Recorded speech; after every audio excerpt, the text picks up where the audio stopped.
Dari dokumen tentang kepemilikan perusahaan di Departemen Hukum dan HAM, putra sulung Presiden Joko Widodo, Gibran Rakabuming Raka, pernah tercatat sebagai pemegang saham dan komisaris PT Rakabu Sejahtera, yang saat ini telah digantikan adiknya, Kaesang Pangarep. Namun saham perusahaan mebel ini tidak hanya dimiliki keluarga Jokowi. Juga ada saham PT Toba Sejahtera milik keluarga Luhut Binsar Panjaitan. Grup Toba Sejahtera sendiri adalah induk perusahaan PT Toba Bara yang memiliki tambang batu bara dan PLTU dan baru saja membeli saham Sandiaga Uno di PLTU Paiton, Jawa Timur. Tapi apa kepentingan perusahaan induk seperti Toba Sejahtera dengan sebuah perusahaan mebel asal Solo? Dalam dokumen perusahaan, bidang usaha PT Rakabu Sejahtera sesungguhnya tidak hanya mebel, namun juga meliputi pembangunan atau konstruksi, pembebasan lahan, real estate, properti, pengerjaan beton, instalasi mesin, jaringan telekomunikasi, multimedia, hingga reklame dan periklanan, bahkan pengembangan wilayah transmigrasi. Mebel dan furniture hanya salah satu dari bidang usaha terkait kehutanan. PT Rakabu Sejahtera juga bergerak di bidang industri pengolahan kayu, pengangkutan, hingga industri kebutuhan rumah tangga seperti sabun, sampo, pasta gigi, atau tisu yang semua terkait dengan produk turunan kelapa sawit atau kayu. Dengan cakupan bidang usaha sebanyak itu, modal awal perusahaan yang berdiri pada 2009 ini adalah 31 miliar rupiah. Selain sebagai Menteri Koordinator Kemaritiman, Letnan Jenderal Purnawirawan Luhut Panjaitan adalah bagian dari tim sukses Jokowi yang disebut Tim Bravo 5. Tim Bravo 5 sendiri diketuai oleh Jenderal Purnawirawan Fahrul Razi, mantan Wakil Panglima TNI di masa Presiden Abdurrahman Wahid.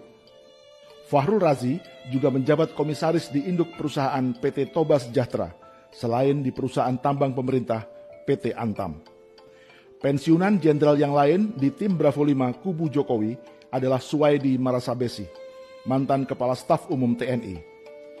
Ia tercatat sebagai komisaris PT Kutai Energi yang menambang batu bara di Kutai Kartanegara, Kalimantan Timur. PT Kutai Energi adalah anak perusahaan PT Toba Sejahtera yang sahamnya dimiliki keluarga Luhut Panjaitan.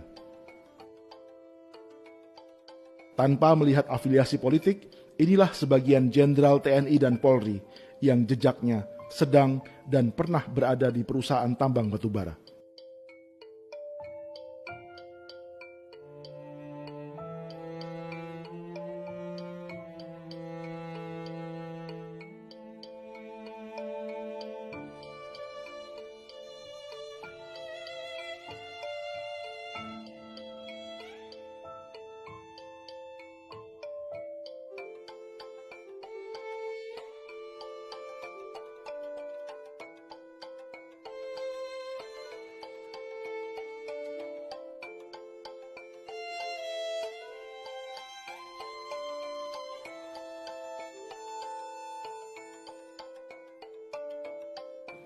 Sementara dari kalangan sipil, ada pengusaha Osman Sabtaodang yang menjadi Dewan Penasehat Tim Kampanye Nasional Joko Widodo.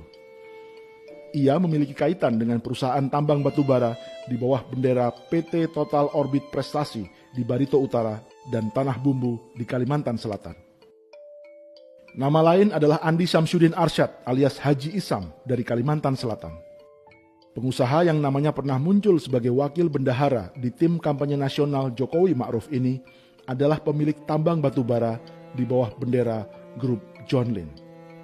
Perusahaan ini memiliki konsesi dan menambang di 3 kabupaten di Kalimantan Selatan. Berikutnya adalah Haritanu Sudibyo, Dewan Penasehat Tim Kampanye Nasional Jokowi dan juga Ketua Umum Partai Perindo. Selain memiliki 3 televisi nasional, Haritanu juga berbisnis batubara lewat induk perusahaan bernama MNC Energy and Natural Resources. Di bawahnya terdapat 9 perusahaan yang diantaranya menambang di Kalimantan Timur dan Sumatera Selatan.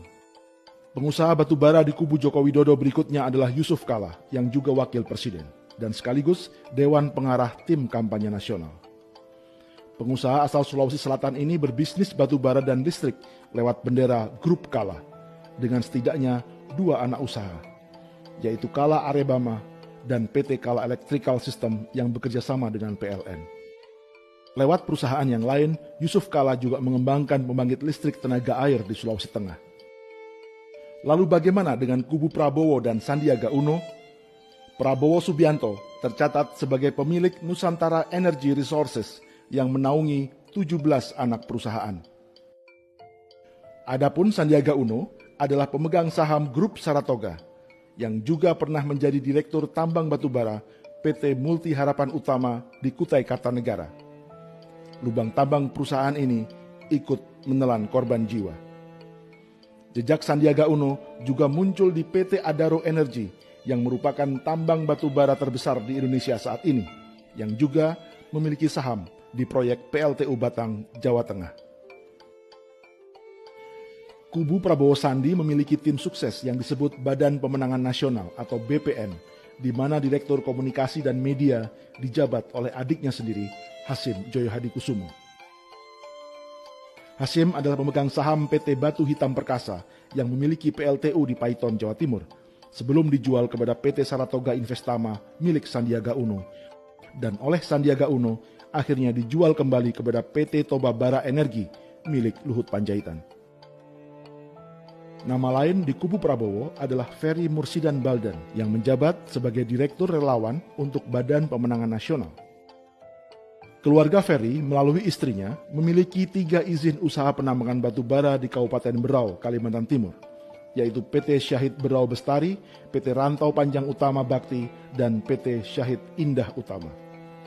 Bahwa yang 35.000 megawatt di seluruh Indonesia dari Sabang sampai Merauke itu harus dengan cara apapun harus dikejar. Jika sebagian besar dari 35.000 megawatt yang disebut Presiden Jokowi adalah batu bara, maka ini adalah kabar baik bagi setidaknya 10 perusahaan batu bara terbesar di Indonesia. Sebab 60% dari seluruh bisnis batu bara dikuasai oleh 10 perusahaan ini. Selain menambang batu bara di hulu, di industri hilir mereka juga para pemilik PLTU. Jumlah PLTU dan kapasitas yang dimiliki bervariasi, dan sebagian dalam tahap perencanaan, perluasan, konstruksi, atau komitmen investasi.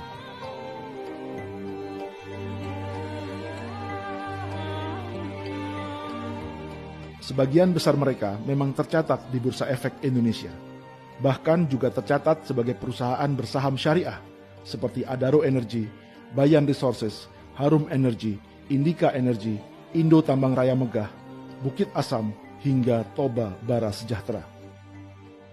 Saham syariah adalah saham yang dianggap tidak bertentangan dengan prinsip-prinsip syariah di pasar modal. Lembaga yang menentukan perusahaan-perusahaan tambang berstatus syariah ini adalah Dewan Syariah Nasional yang dibentuk oleh Majelis Ulama Indonesia atau MUI. Lantas siapa yang memimpin Dewan Syariah Nasional MUI? Calon Wakil Presiden Ma'ruf Amin yang juga Ketua MUI. Ma'ruf juga tercatat sebagai Dewan Pengawas Syariah di sejumlah bank seperti Bank Syariah Mandiri, BNI Syariah, Bank Mega Syariah, dan Bank Muamalat. Itu belum termasuk Dewan Pengawas Syariah di 3 perusahaan asuransi, Mega Insurance, Bringin Life, dan BNI Life Insurance. Di Bank Muamalat, di mana Ma'ruf tercatat sebagai Dewan Pengawas Syariahnya, baru-baru ini hendak mendapat bantuan modal dari sebuah konsorsium yang salah satunya bernama Links Asia. 3 nama di perusahaan investasi asal Singapura itu sendiri juga tidak jauh dari lingkaran bisnis batubara. Rizal Rishad pernah tercatat sebagai pendiri PT Berau Coal Energy yang menambang di Kalimantan Timur. Jamal Atamimi adalah komisaris di PT Toba Bara Sejahtera. Sementara Diki Yordan adalah direktur di Toba Bara.